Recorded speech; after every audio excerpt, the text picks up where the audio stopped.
Hello there. Welcome to Just the Discs. We talk about Blu-rays here, and 4Ks, and classic films, and westerns, and we're going to touch on a lot of that today.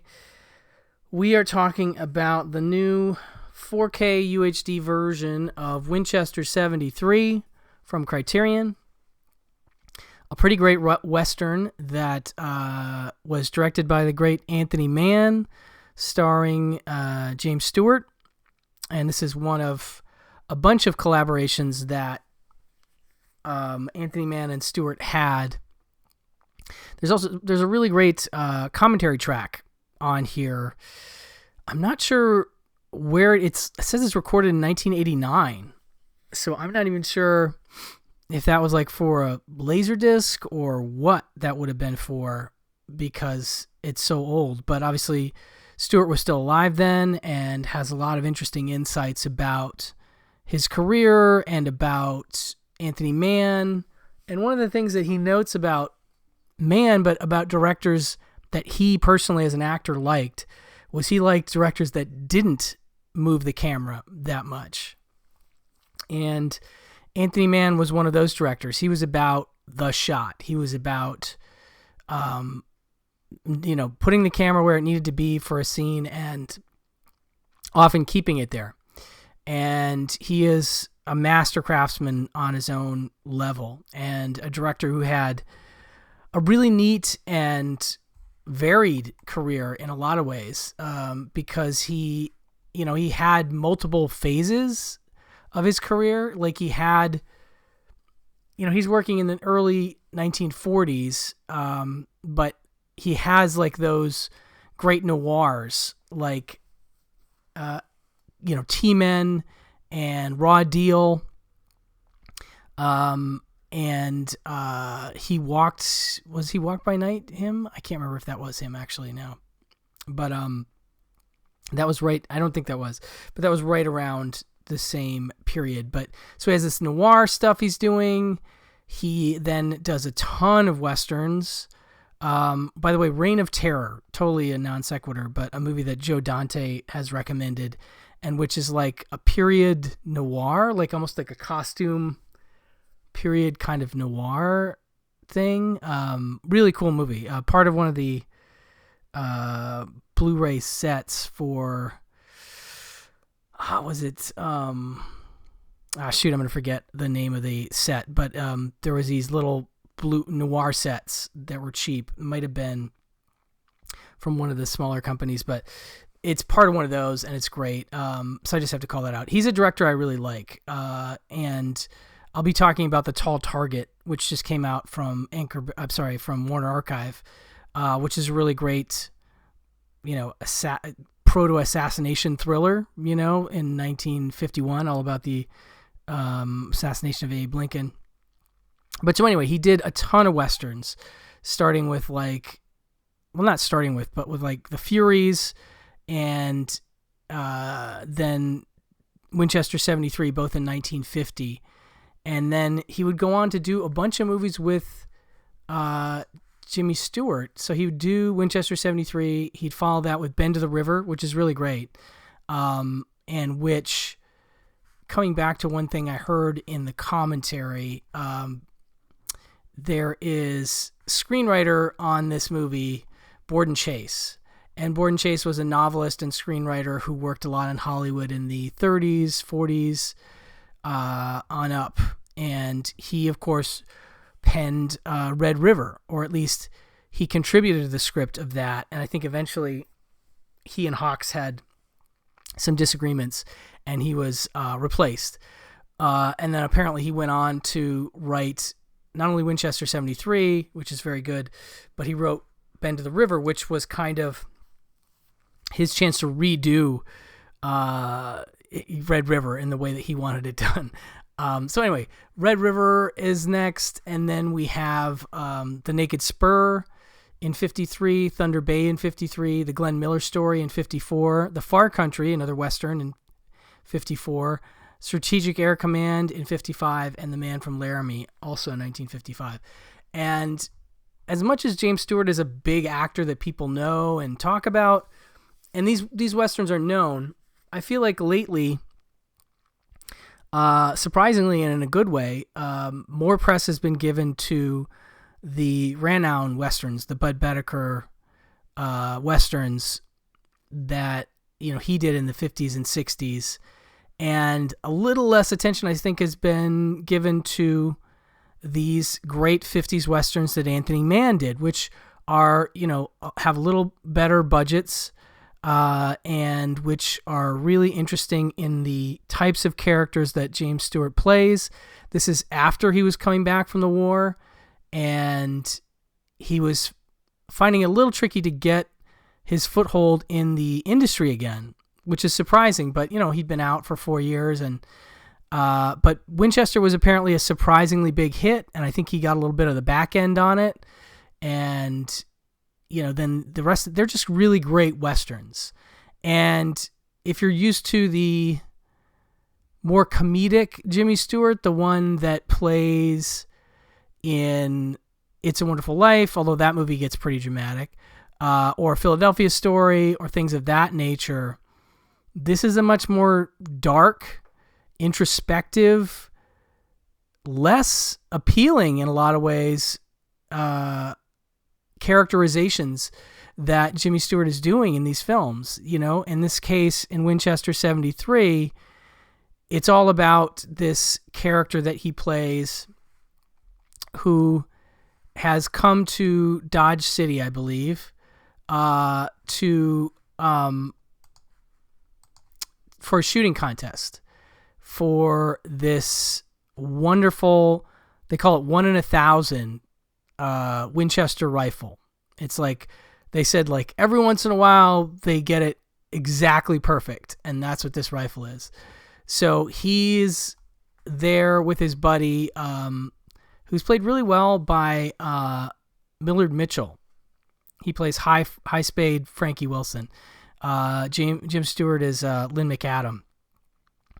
And so he and Millard Mitchell show up, and they both know that he's a really good shot, and they asked him about this guy, Dutch Henry Brown. Will Geer plays Wyatt Earp in this particular incarnation, and makes everybody lose their guns at the edge of town, as was the case.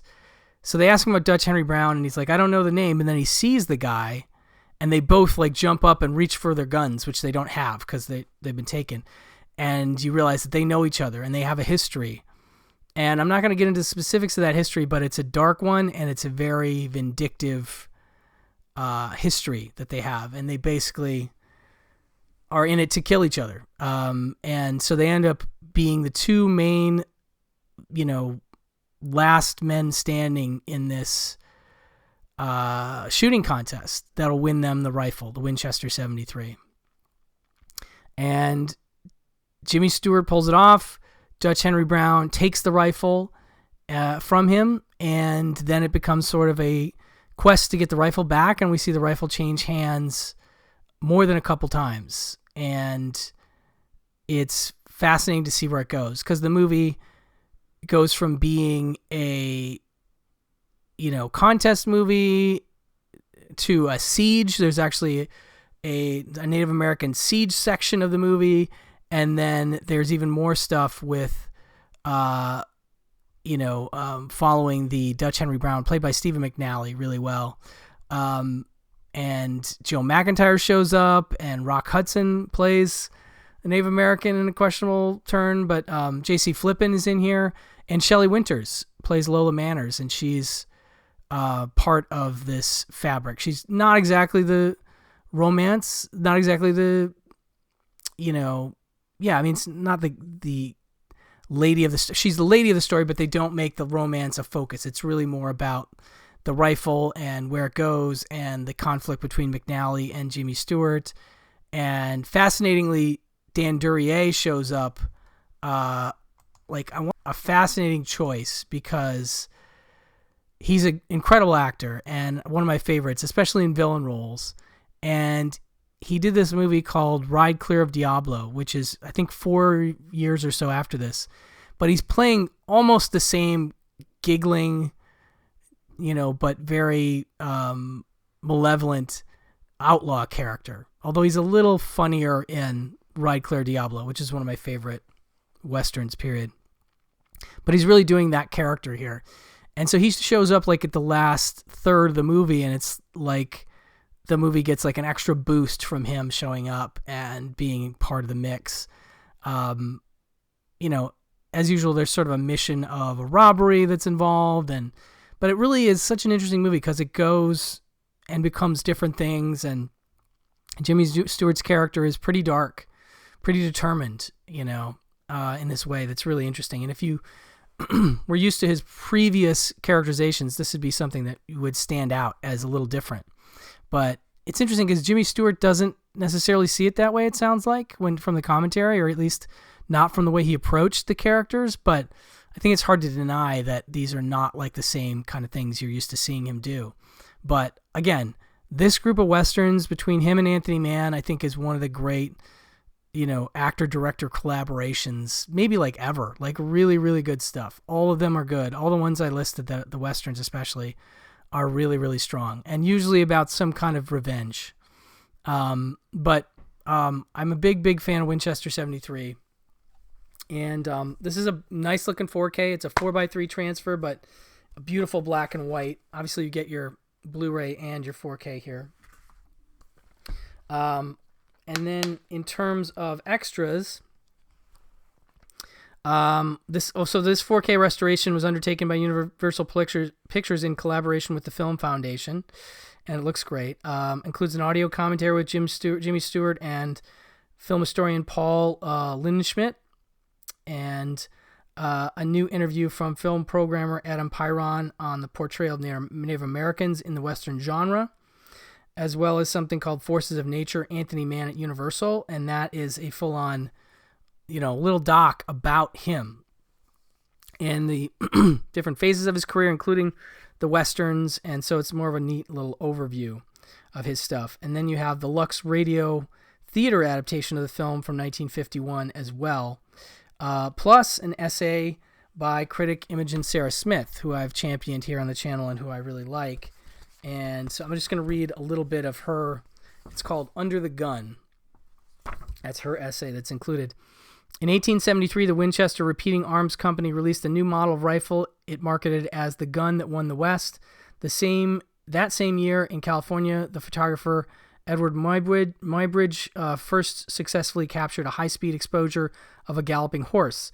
His work influenced the French scientist Etienne Jules Maret, who in 1882 unveiled a photographic gun that resembled a rifle and could take multiple high-speed pictures on the same frame, a key step on the road to motion pictures. The movie camera, faster than the fastest gun, is the machine that truly won the West.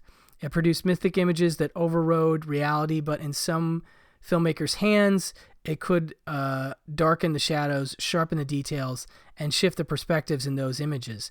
Anthony Mann, one of the greatest masters of the mid-century Western, did all those things in films where the landscapes of the West are not only territory to be conquered, but moral and psychological battlefields on which men hunt for revenge and are hunted by their past. The first thing we see after the opening credits of Mann's Winchester 73, 1950, is the eponymous rifle enshrined in a shop window, surrounded by a gaggle of boys and men who gaze at it in covetous awe. Object of desire and dispenser of death, it is also the last thing we see in the movie. When the gun is offered as first prize in the shooting contest held in Dodge City, Kansas, in honor of the nation's centennial on the 4th of July, 1876, Marshal Wyatt Earp, Will Geer, explains its special nature as one of the select rifles labeled 1 of 1,000. It seemed that every so often, maybe a gun out of every 10 or 20,000, well, it comes out just perfect. Naturally, it ain't for sale. This is fanciful. The designation was a marketing ploy reserved for the highest quality weapons, which were embellished with finer detailing and retailed for a then pricey $100. So that's just the beginning of this great essay from Imogen Sarah Smith, who, again, I'm a huge, huge fan of, and I was really excited that she was involved in this release.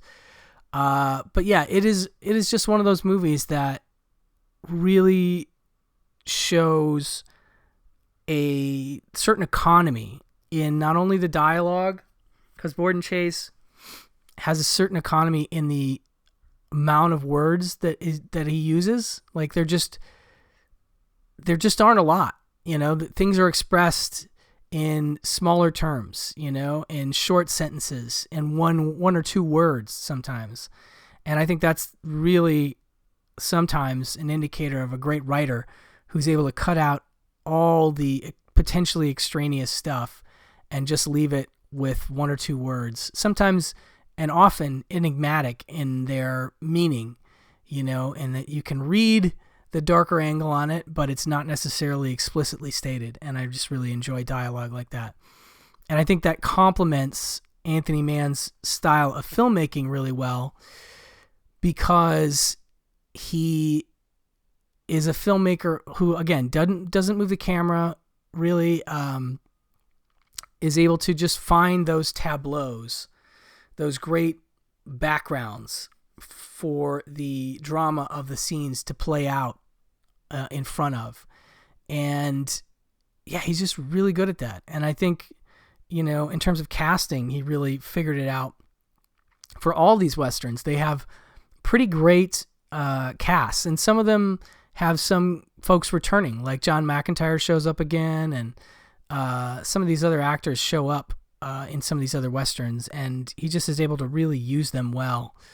And yeah, there's just something really interesting about this story and where it goes, because it isn't totally expected. Like I said, it becomes about the frontier and about the tension between the frontier folk and the Native Americans at the time. And yeah, it's a fascinating story, well written and well performed and well shot and well directed. It's just really solid stuff, like one of the better Westerns of the 50s. And there were just tons of Westerns made in the 50s. I think it's been said that the Western is maybe the most popular genre in cinema history in terms of the number of films made. I'm not sure if that's accurate to date, but I think it's definitely something you can make a case for. There were a lot of Westerns. It was a genre that was, not always that expensive, because you could shoot it on backlots. You could, go to remote areas of the country in, I believe, Arizona, I think I heard for this, but then I also heard backlot stuff, so I'm not exactly sure where this is shot. But Arizona, sometimes California, Monument Valley, things like that. And you just got so much bang for your buck in terms of the beautiful vistas. And while Anthony Mann is not like John Ford all about that, he certainly isn't afraid of using that stuff to help elevate his stories.